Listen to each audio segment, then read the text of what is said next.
آپ کی 2 کتابیں، آداب المعلمین اساتذہ کے لیے اور آداب المتعلمین طلبہ کے لیے، تو اس میں آپ نے ہمارے اس آخری دور کے بزرگوں کے قصے لکھے ہیں، ان کے واقعات لکھے کہ کیسی محنتیں اور مشقتیں کر کر انہوں نے علم کو کیا کیا، حاصل کیا۔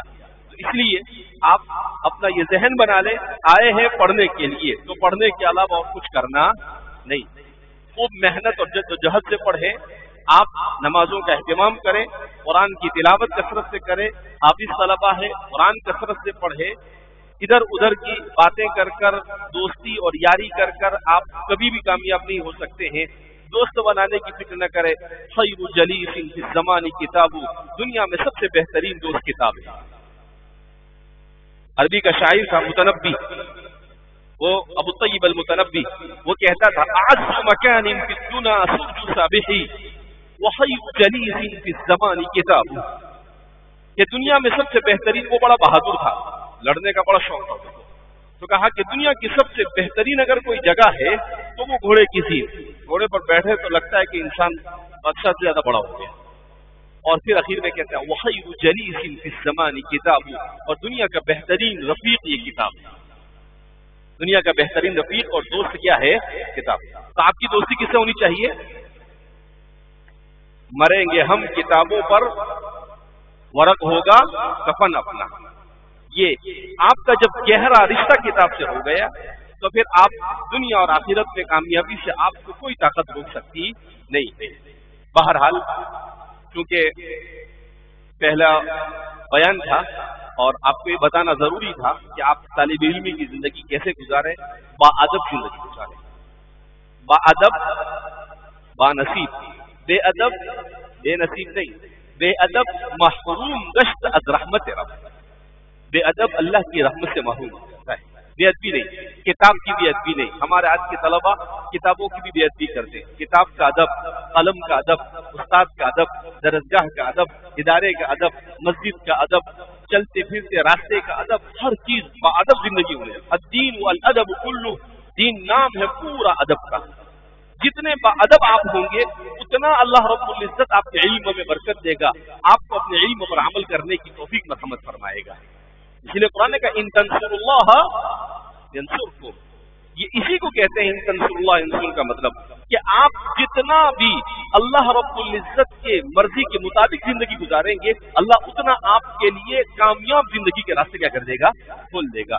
لہذا آپ اس نیت کے ساتھ، اس ارادے کے ساتھ کہ ہمیں خوب محنت سے پڑھنا ہے، با ادب زندگی گزارنا ہے اور مستقبل کا بہترین انسان بن کر امت کی اور پوری انسانیت کی صحیح معنی میں رہنمائی کرنی ہے۔ اللہ رب العزت آپ سب کے یہاں پر طلب علم کے لیے آنے کو قبول فرمائے۔ اللہ رب العزت آپ کو، مجھے، ہم سب کو پوری زندگی علم دین کے ساتھ وابستہ رکھے، اخلاص و للہیت کے ساتھ ہمیں اپنے علم پر عمل کرنے کی توفیق مرحمت فرمائے۔ اللہ ہر قسم کی شرور و فتن سے ہماری حفاظت فرمائے اور اللہ رب العزت اپنی رضا والے زندگی نصیب فرمائے اور کہنے سننے سے زیادہ عمل کی توفیق مرحمت فرمائے۔ وآخر دعوانا الحمدللہ رب العالمین۔